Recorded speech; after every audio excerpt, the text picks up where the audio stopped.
guys, ClintDarden.com, and of course, the House of Biceps.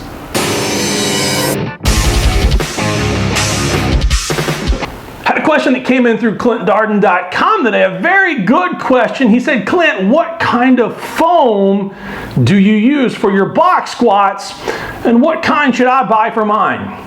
That's actually a very, very good question. So I've thought about a few ways that I can show you exactly how I've set mine up and what you should be doing. Now, my training partner built this box for us here at the gym.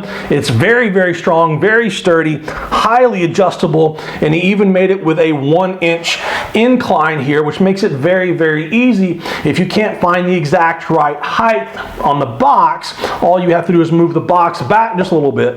Instead of squatting to the front of the box, you can squat to the back of the box, and that solves that small height difference issue that you might have.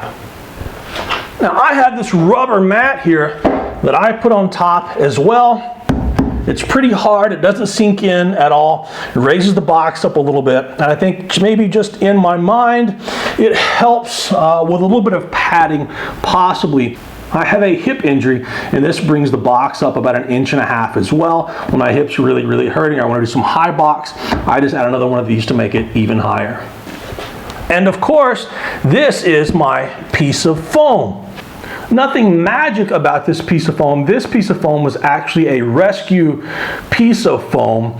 I don't know exactly where it came from or who had it before me, but it was very, very abused and not taken care of. Always remember that any chance that you have, always rescue foam before buying new foam. Foam has feelings too, and it desires to be used properly in squats and not just to be thrown out in the garbage just like this one was.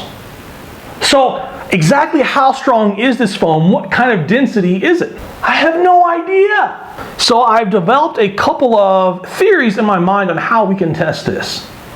5 kilo plate, 10 kilo plate, 45 pound plate.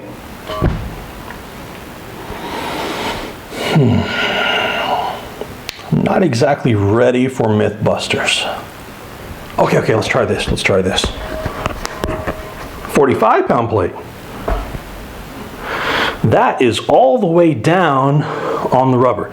There's no give in that whatsoever. It is all the way down to the bottom. 10 kilo plate. That's almost there. 5 kilo plate. Not much. But it was made for squatting anyway. And when I squat down on it, I can feel the rubber underneath me. And that's the point. It's not giving me anything on my squat. It's not giving me a bounce or a rebound at all. It's not taking any of the weights off of the bar. What it really feels like to me is if I'm going to box squat heavy 52 weeks a year, then I believe this takes just a little bit of the pressure off my spine when I use it properly. Now, why does it do that? I don't think so much of it is just because of the sponge effect.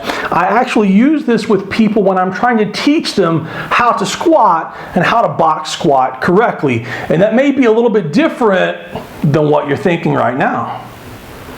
Instead of having the athlete sit up here and tell them to squat, most of the time if they're learning to squat and they're already here and the box is behind them, when they squat, they're going to squat straight down, which puts a lot of stress on the hip, and when they hit the box, it's going to put a lot of stress on the spine and lower back.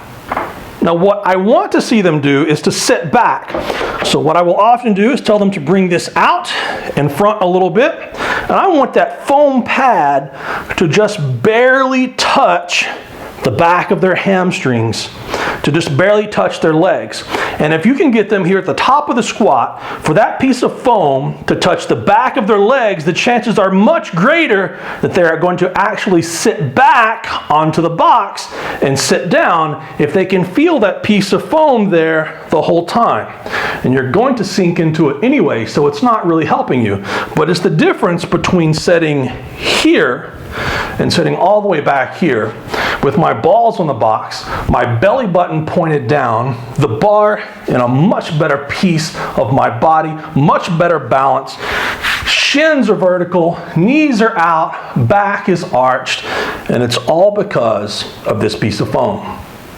So should you just get a piece of foam like this, or should you buy new? Well, as I said before, always look for rescued foam, foam that's been thrown away and beat up and abused, and take good care of it. Now, I take pretty good care of this one. I've had this one for years, and I've put it to weekly abuse here at the gym.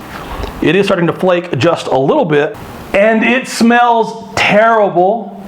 And these are problems that you won't have if you bought a brand new one from Elite FTS.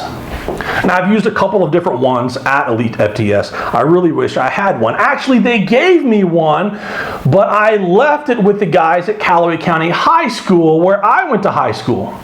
So guys, you better be breaking PRs. So if you buy one that's already made, you can count on the fact that it's going to be covered in nice leather. It's not going to rip. It's not going to break apart. It's not going to smell like this one does. And the nice ones even have a nice butt sweat cover on the top of it, which if there are multiple guys using this one, and we all know which guy I'm talking about, that butt sweat cover really comes in handy. So if a new one just happened to show up at my door, which one would I want? Actually, I don't want a new one at all. I want one that's been squatted on by Dave Tate and it smells like chalk and ammonia. Just a hint, that's all. Just a hint. I would prefer the thicker one, especially if I was going to keep it at the gym. The thinner one might be a little bit better if I was going to be traveling with it a lot, or I could actually use it in my car, in my chair at home as well, just for a little extra padding on my hips when I'm setting at all times. And if you spend a lot of time on airplanes, with just a little bit of Velcro, you can Velcro that sucker to your butt, and it's not even a carry-on item. So if you went to buy this brand new, if you couldn't find a rescue one, and you had to go buy a piece of this brand new, I'm imagining it's not exactly cheap. And it's going to break down. And it's going to smell really bad. So if you get a nice new one that's already made, you won't have any of those problems. So what should you look for? If you can't buy rescued, my suggestion is always, go to EliteFTS.com. Call them, tell them what you need it for, get the right one. Buy once, buy the best.